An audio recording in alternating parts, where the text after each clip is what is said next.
Assalamualaikum para ayah, para ibu, dan para siswa-siswa ibu di kelas online Widya. Kali ini kita akan melakukan pembelajaran 2 di tema 1 kelas 5 SD. Di sini di pembelajaran 2 ada Edo yang sangat menyukai kelinci. Selain bulunya lebat, gerakannya juga lincah. Sayur kesukaan Edo juga sama dengan makanan kelinci, yaitu wortel. Karena wortel itu banyak vitaminnya ya anak-anak. Coba apa sih vitamin dari wortel itu? Yang terkandung di wortel vitamin apa? Iya, benar vitamin A. Sudah pintar semua ya. Nah, kita lanjut di halaman selanjutnya, halaman 9. Kalian di sini diminta untuk mengamati. Ayo mengamati. Coba kamu amati dan pahami rangkaian gambar cerita berikut ya. Nah, di situ ada Pak Rudi mengajak Edo ke kandang kelinci miliknya. Kandangnya sangat luas, kelincinya banyak sekali. Pak Rudi dan Edo memberi makan kelinci. Mereka memberikan wortel. Kelinci sangat suka makan wortel. Semua kelinci berkumpul mendekat pada Edo. Wah, ternyata mereka, kelinci-kelinci itu suka ya ke Edo. Edo senang sekali. Edo tertawa kegirangan melihat tingkah lucu kelinci-kelinci di kandang kelinci milik Pak Rudi. Nah, itu terlihat di gambar yang terakhir. Edo mengikuti jalan kelinci ya. Dia meloncat-loncat ya. Semakin lama diamati, tingkah lucu kelinci semakin menggemaskan. Edo pun ikut berlarian mengejar kelinci. Sesekali Edo menirukan gerakan lucu kelinci, melompat, berlari, dan berdiri dengan kedua kaki. Nah, dari gambar di atas itu, itulah namanya rangkaian gambar cerita. Nah, dalam gambar tersebut itu terkandung rangkaian cerita. Nah, sekarang kalian sudah mengetahui apa itu rangkaian cerita, mulai awal sampai akhir. Nah, sekarang kita lanjut di halaman 10 ya anak-anak.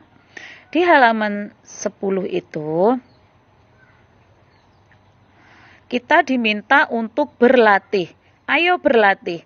Untuk meningkatkan keterampilanmu dalam menggambar, buatlah gambar ilustrasi. Gambar ilustrasi itu apa ya?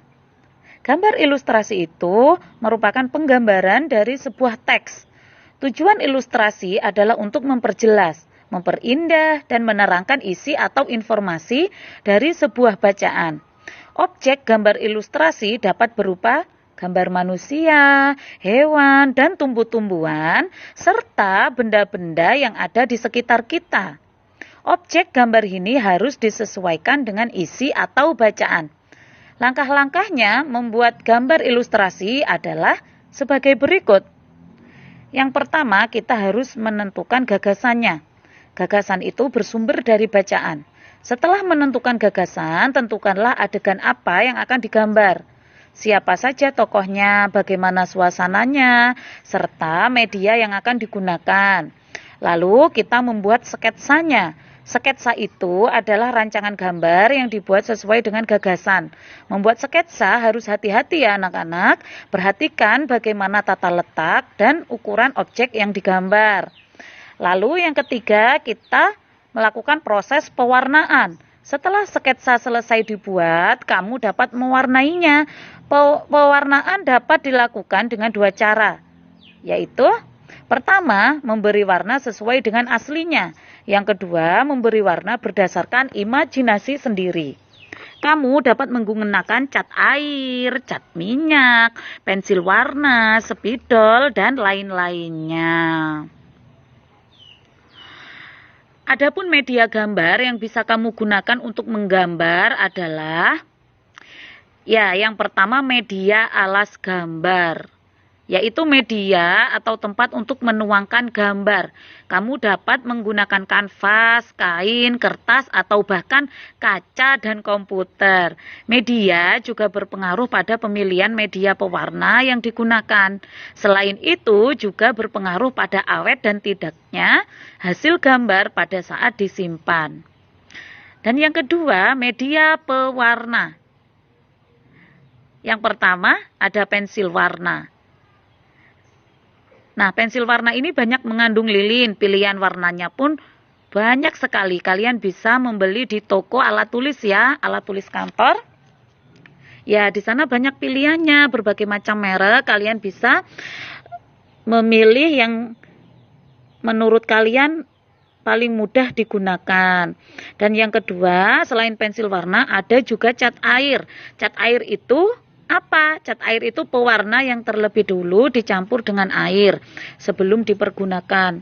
Ada dua macam cat air, yaitu ya ada yang warna transparan dan juga tidak transparan. Setelah itu, kita diminta untuk berkreasi. Sekarang saatnya kamu membuat gambar ilustrasi. Sebelum kamu membuat gambar, susunlah terlebih dahulu bacaan atau teks. Tema gambarnya adalah hewan kesayanganku. Nah, misalnya teksnya, misalnya kalian ingin membuat teks tentang kelinci. Nah, contoh teksnya, Edo mempunyai 3 ekor kelinci di rumah. Edo sangat sayang pada kelinci-kelincinya. Edo merawatnya dengan baik. Edo sering bermain bersama kelinci-kelincinya. Maka gambar ilustrasinya yaitu tentang kelinci. Kalian gambar di sampingnya atau di kolom gambar ilustrasi ya. Mudah sekali bukan? Nah, itu salah satu contoh dari Ibu. Kalian bisa membuat gambar ilustrasi sendiri dan menceritakannya sendiri sesuai kreasi kalian.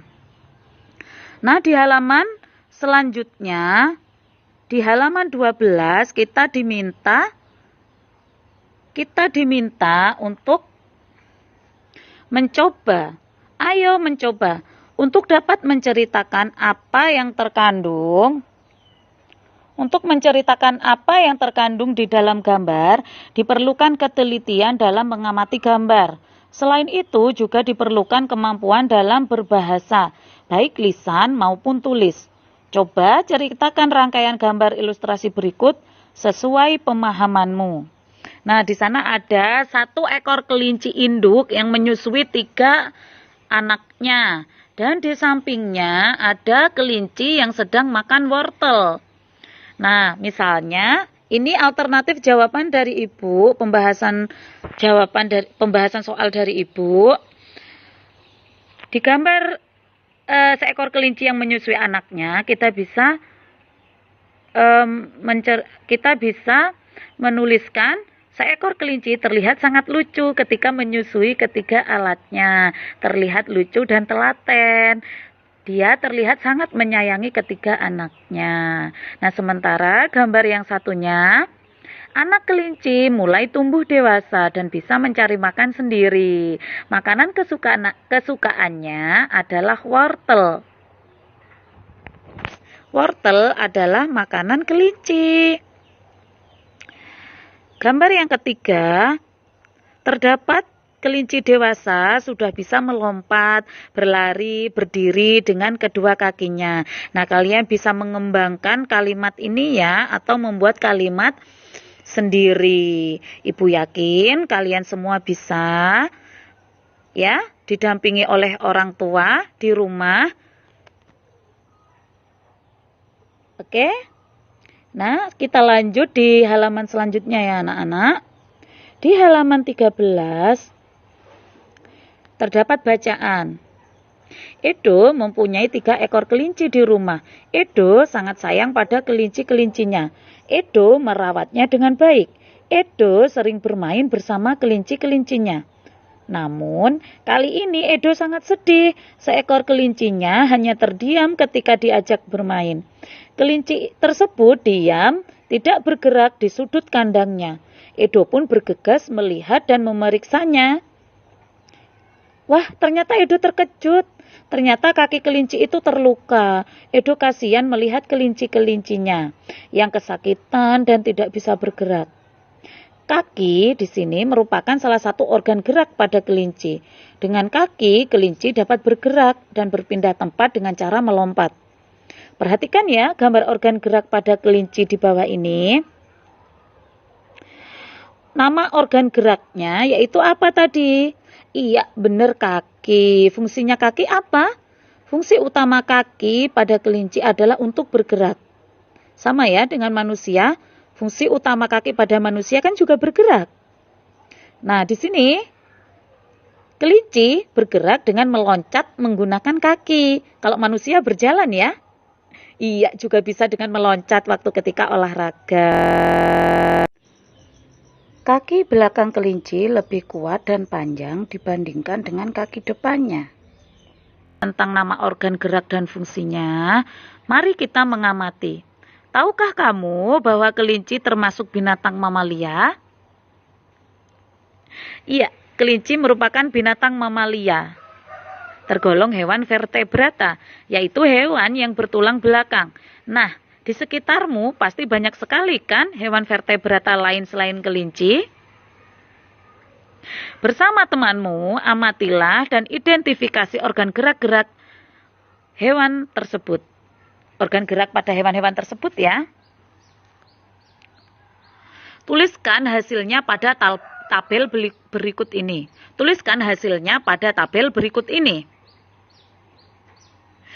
Misalnya, nama hewannya adalah ikan.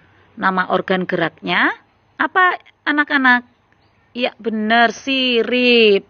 Fungsinya sirip adalah untuk membantu ikan berenang. Sirip pada ikan terletak pada berbagai tempat untuk berbagai fungsi seperti gerak maju, berputar, atau mempertahankan posisi tegak.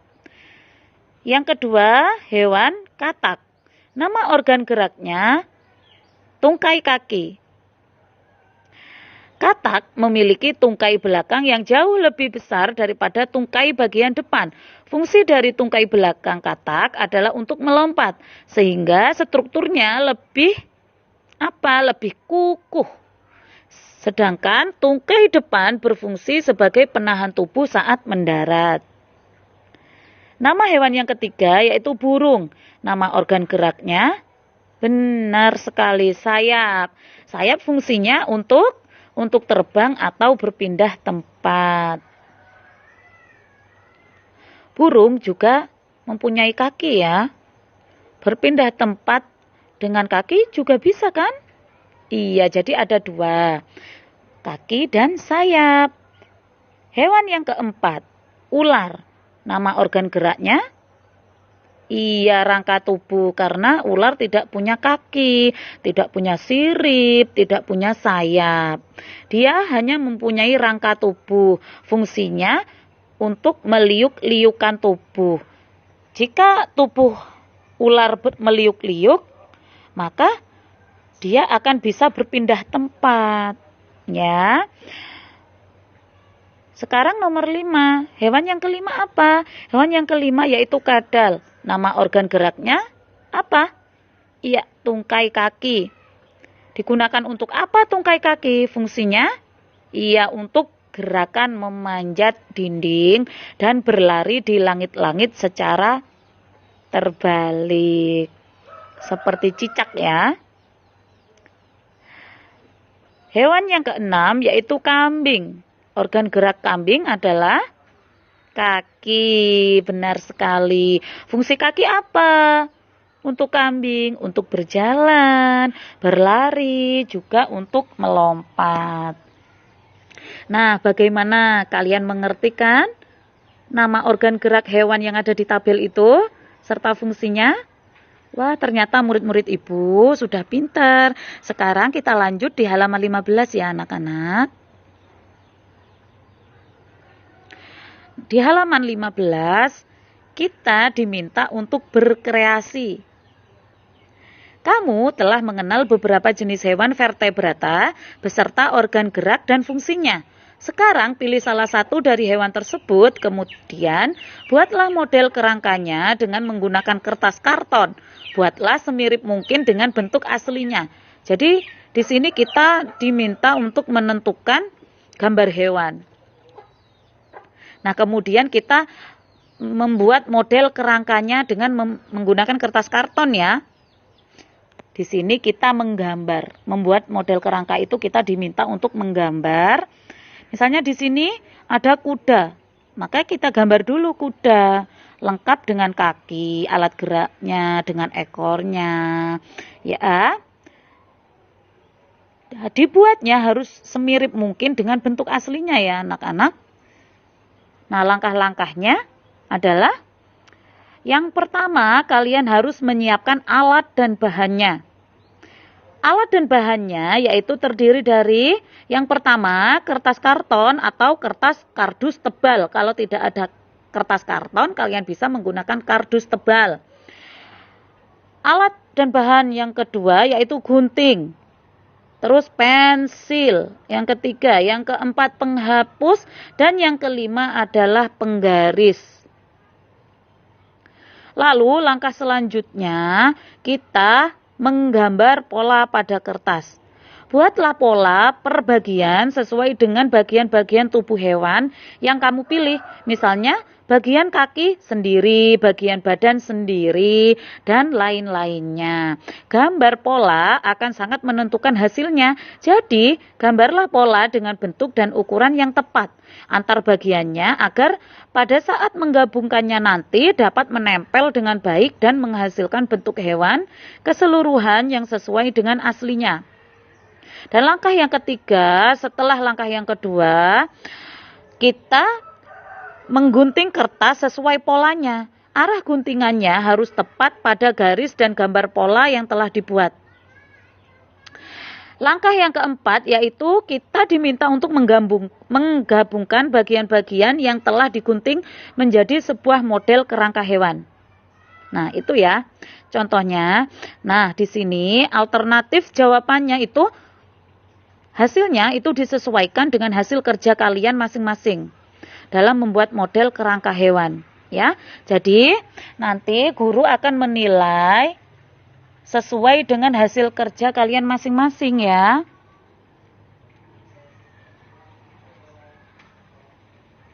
Nah, setelah itu, jika pembelajaran tentang menggambar dan menempel organ-organ hewan selesai, maka kita lanjut di halaman 16, kita membaca.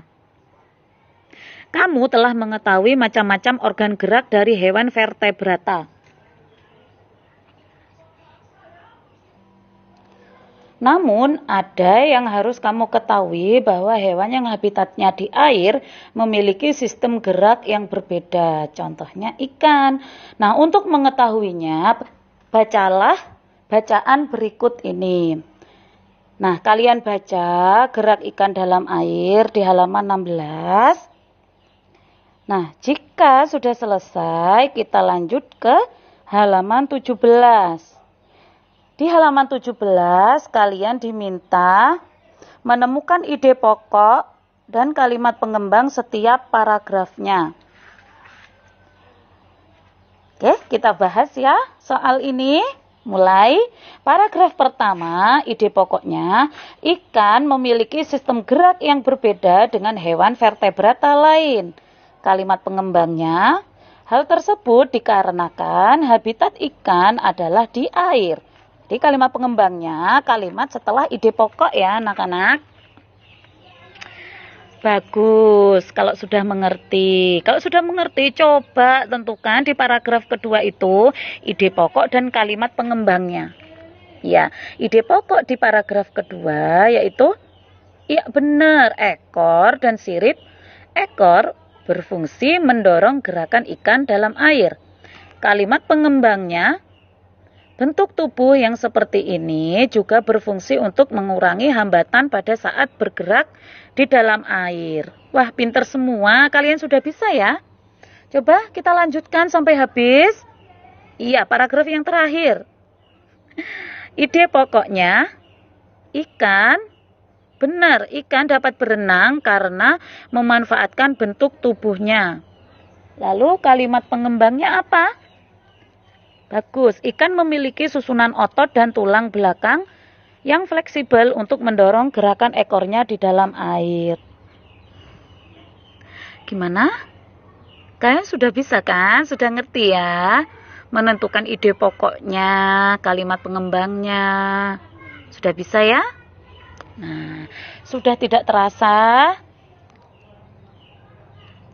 Tidak terasa pembelajaran kali ini sudah selesai. Nah, untuk pembelajaran yang ketiga, seperti biasanya, ada di video selanjutnya ya anak-anak. Terima kasih sudah melihat video pembahasan soal di channel Ibu. Jangan lupa like, komen soal yang kalian tidak mengerti, lalu